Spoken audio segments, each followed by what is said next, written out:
And today I've got a really special guest. I'm talking to Tania Taylor from CoastTrek, which is an amazing organisation, and we'll get into that a little bit later. But first of all, I want to talk about Tania. Welcome, Tania. Thank you for having me, Kathy. I'm delighted to be here. And you're outdoors. I am. I'm out on my morning walk, which is one of my daily rituals to kickstart my day. And yeah, so as you can see, lots of greenery and nature around me. Terrific. Even though it's not a great day, we've had some beautiful weather, but today's not the best in Sydney town. No, as I said, we might get rained out. I'm feeling a couple of drizzles, but So if everyone sees a stop and a re-edit, that's what's happened in terms of this Zoom video. All right, so I just wanted to ask a little bit about your background. How long have you been with CoastTrek? Because you're the managing director, correct? That's right. I joined the company as general manager in 2015 and became a partner in the business, or a shareholder in the business, in 2017. So I've done a bit of a stint there, around 5.5 years, coming up for 6 years, and have loved every minute of it. It's just an amazing job to do. So you came out of the corporate world into a lifestyle type of business, is that correct? It is. I worked most of my life in IT companies, anything from startups to large major corporations, market leading health IT company was my last stint in corporate, and I just became disillusioned by the waste of money in health and just the people getting rich and patients not getting the treatments that they should be getting, and yeah, just decided maybe I needed to do something that was doing good in the world. So you went to the source of health, which is the social determinants of health, which is getting close to nature, getting exercise, good diet, staying connected, all of those things. What is it about CoastTrek that really attracted you and is so amazing? Because it's a very large community now, is that correct? Yes, we have over 100,000 women in our community, Kathy. When I first took the job with Wild Women on Top, which is the holding company that owns the CoastTrek event, I was basically just looking to take a bit of a step back and have a bit more of a quiet job, and that was disillusion. It wasn't a quiet job at all, but also just the feel-good factor of it really attracted me. There was an amazing group of women. They were so supportive of each other. There was the do-good element at that stage. We were raising money for Fred Hollow's foundation, and just the group of women that I worked with, first of all, embraced me and brought me into the family, and that's what it felt like. It felt like we were just one little family making a big impact on the world, and yeah, it was just an incredible feeling to be part of that and to be part of saving sight and knowing that we're making a difference in the world.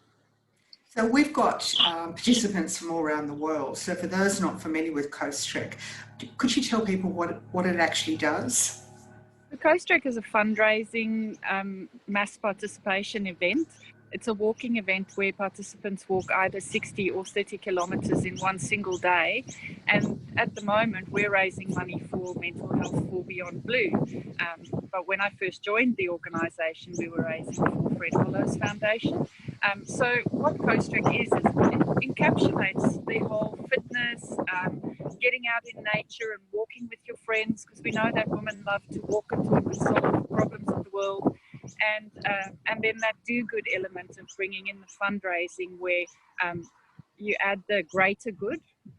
And yeah, so that encapsulates what CoastTrek is, and we've grown over the years since 2015. When I first started, we were one single event in Sydney to now having 4 events nationally. And how much have you raised fundraising-wise? Total, we've raised over $40 million now. That's incredible. What an achievement. You must feel really chuffed that you've been able to do that. So why was the switch from Fred Hollow's to mental health? Well, there's a very strong connection to walking and immersing yourself in nature and mental health and well-being. And it's very accessible. So everybody can walk. Not everybody can run or ride a bike, or, you know, there are limitations, but just about everybody can walk in nature. And we felt that it was time for us to make that stronger connection. My business partner and the founder of Wild Woman on Top, Di Westerway, had both had very significant incidences in 2017 in our lives that had affected family members, and we both felt very, very strongly about making an impact in mental health. It was where we were needed. So there's no one that's not impacted by mental health. That's what the pandemic has brought out. We're all told to get out and walk or do some form of movement, to stay connected, to look out for signs that we're not doing so great.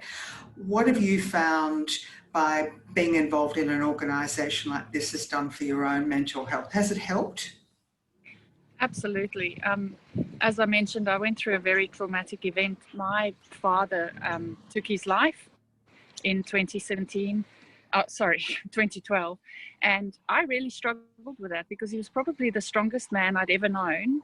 And it just wasn't ever an option that I'd considered for my family or for him. And it took me probably around 4 years before I could even speak about it to anybody. I just couldn't talk about it. I burst into tears, and I didn't realize the trauma that it had caused for me personally. Yeah, I went on a bit of a journey of self-discovery, and nature was a big part of that for me, and walking in nature was a big part of it because it kind of makes you reflect. You have to be alone with yourself and reflect on what's going on in your life, and you start thinking and you start digging really deep and finding solutions or finding mechanisms to cope with whatever's going on in your life. So, yeah. Yeah, thank you for sharing that, Tania. I mean, we've just had World Suicide Prevention Day, and one of the stats, and I always say, stats, tell, stories stick.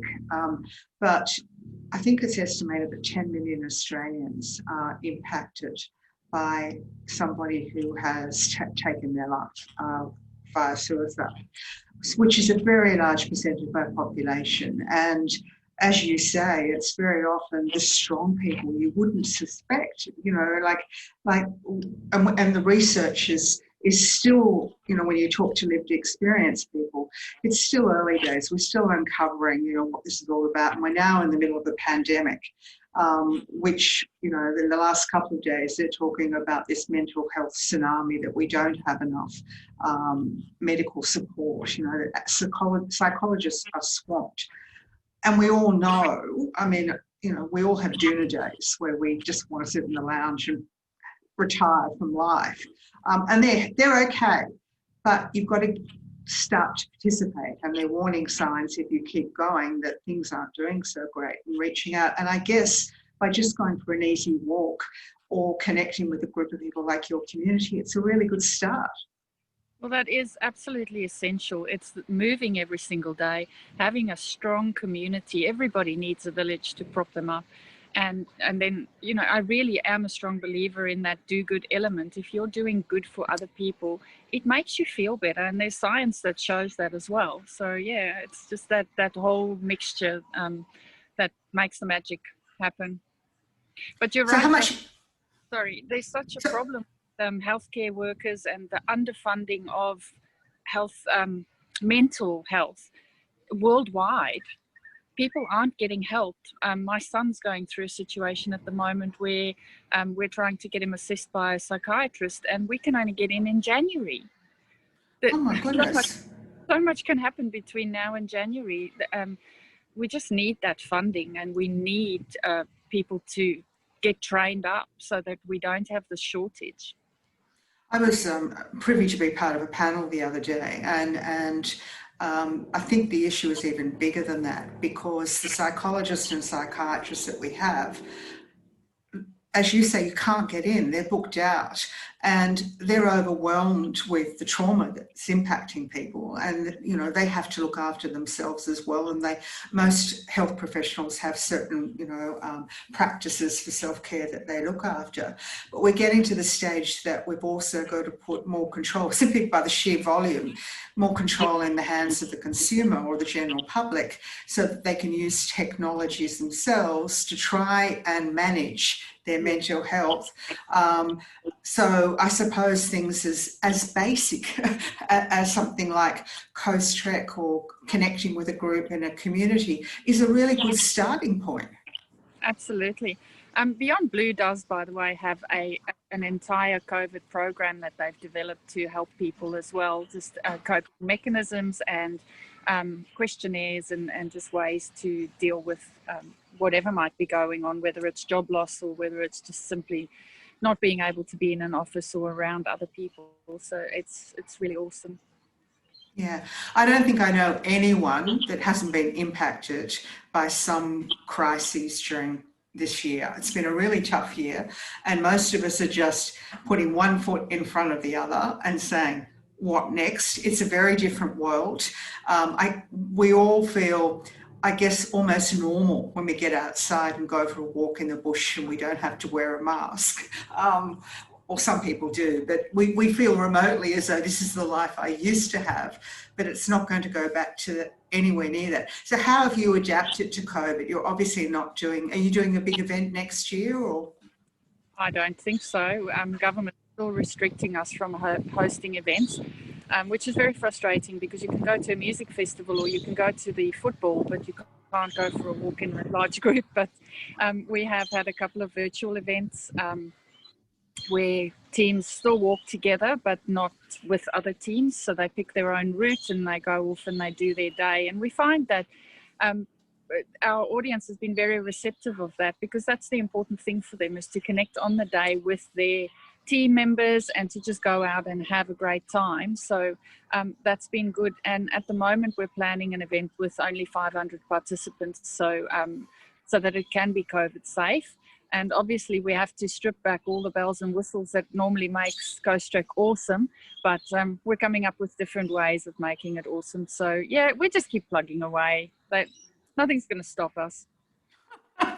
So let's just talk through what you've got. You've got CoastTrek. Have you got groups of women that get together and train together? Is that correct?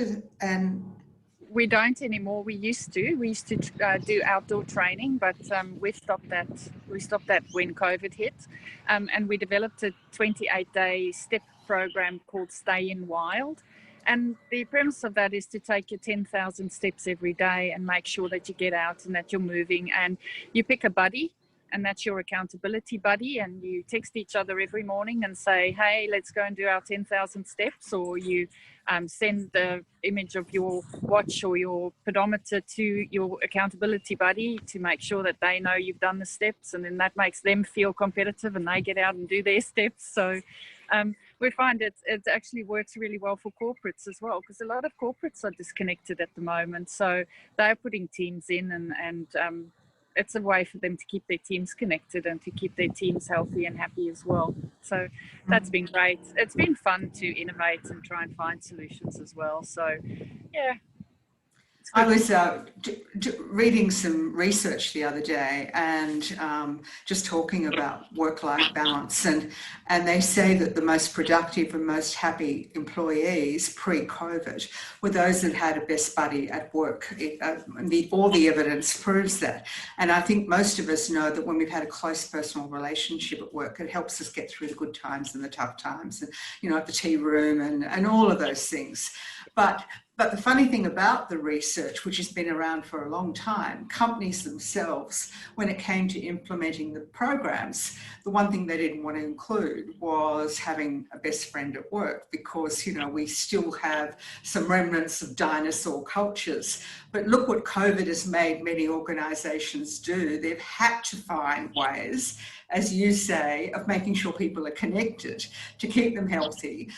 My son does walking meetings on a Monday morning, and they all get out on their mobile phones and go for a walking meeting. Life's never going to be the same, but it's certainly going to be much more free, I think, in terms of work life. We're not going to be as bound to an office, and things like what you do could very much become part of the integrated norm. Absolutely, and I hope it does. I think the days of being chained to your desk and sitting for 8 hours a day it's just over. Nobody's going to want to go back to that. And I can see it in my team. We have an office, and our office is COVID safe, and we can work from there. But they don't want to. They want to be out in nature. And we've all learned now that you don't have to go into the office. You can actually skip that morning commute and use it for your own self-care. So you can do yoga, you can walk the dogs, and you don't have to sit in traffic and get frustrated. So what does your office do normally, or have done previously? I mean, because would you go out for meetings outdoors, or how different were you? Well, you'd think that we would get out a lot, but it actually takes a heck of a lot of arranging and phone calls and things to arrange a CoastTrek event. So we start about a year before the event. We start planning it, and it gets pretty hairy 3 months out. So we don't get out as much as we want to, but we did go on Friday walks, and we would sort of go out on North Head and just have a bit of an hour-long wander around there on a Friday afternoon, and then have a picnic or something on the beach afterwards. So there was a bit of that. All of our Christmas parties and celebrations are always outdoors. So we would go up to the Blue Mountains and go camping, or we would pick a new walk that we wanted to explore and take the whole team along with us. Last year we went canyoning in Wollongong, which was a great experience, because not everybody loves heights, and not everybody is designed to walk off the edge of a sheer cliff or a waterfall, and it challenges people and takes them out of their comfort zone. And so we always make sure that we have those kinds of elements to get our staff out there and to push those boundaries for them a little bit. So, Tania, what do you do for your own self-care? I mean, you're heading up this organisation that raises millions. You've got to be stressed. What do you do? I also have 2 teenage boys, so that adds to my stress. Look, I do a lot of mindfulness stuff. I meditate. I'm actually doing an 8-week meditation course at the moment to just really nail it. I find that it absolutely sets me on my purpose for the day. I dabble a little bit in yoga, and I run. I think the running for me has always been my meditation. So my meditation phase, I've always used running as a meditation, and also just as a getting rid of frustration and stress. So yeah, I love that.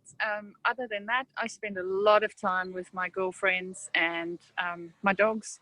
My dogs keep me sane because they love me unconditionally, and it doesn't matter what mood I'm in, they can always make me smile.